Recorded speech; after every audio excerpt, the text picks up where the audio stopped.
જય માતાજી મિત્રો, સ્વાગત છે આજના નવા વિડીયોમાં। આજે તારીખ છે 23/8/2026 ને ઘણા બધા ખેડૂતો મિત્રોની કોમેન્ટો આવતી હતી કે હાલમાં બનાસ નદીમાં પાણીની આવક ચાલુ છે કે બંધ થઈ ગઈ, અને બનાસ નદીના તાજા અને લાઈવ સમાચાર લાવો।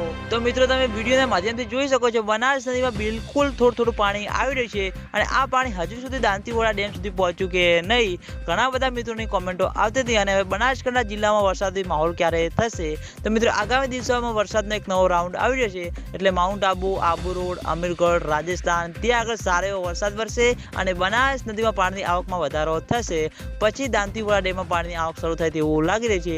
ખેડૂતો મિત્રોની આશા છે કે જેમ બને તેમ ઝડપી દાંતીવાડા ડેમમાં પાણીની આવક શરૂ થાય, અને દાંતીવાડા ડેમમાં પાણીની આવક શરૂ થશે તો સૌથી પહેલા તમને બધાને આ ચેનલ દ્વારા વિડીયો બનાવીને જાણ કરવામાં આવશે। હાલમાં તો બનાસ નદીમાં બિલકુલ થોડું પાણી આવી રહ્યું છે, તમે વિડીયોના માધ્યમથી જોઈ શકો છો મિત્રો, બિલકુલ ઓછું પાણી આવી રહ્યું છે, અને આ પાણી હજુ સુધી દાંતીવાડા ડેમ સુધી આવ્યું નથી, અને દાંતીવાડા ડેમમાં પાણીની આવક શરૂ થશે તો સૌથી પહેલા તમને બધાને અમારી ચેનલ દ્વારા વિડીયો બનાવીને જાણ કરવામાં આવશે। એટલે તમે બધા અમારી ચેનલ ઉપર નવા હોય તો વિડીયોને લાઈક કરી દેજો, કોમેન્ટ કરી દેજો, અને ચેનલને સબસ્ક્રાઈબ પણ કરી દેજો। તો મિત્રો જય માતાજી।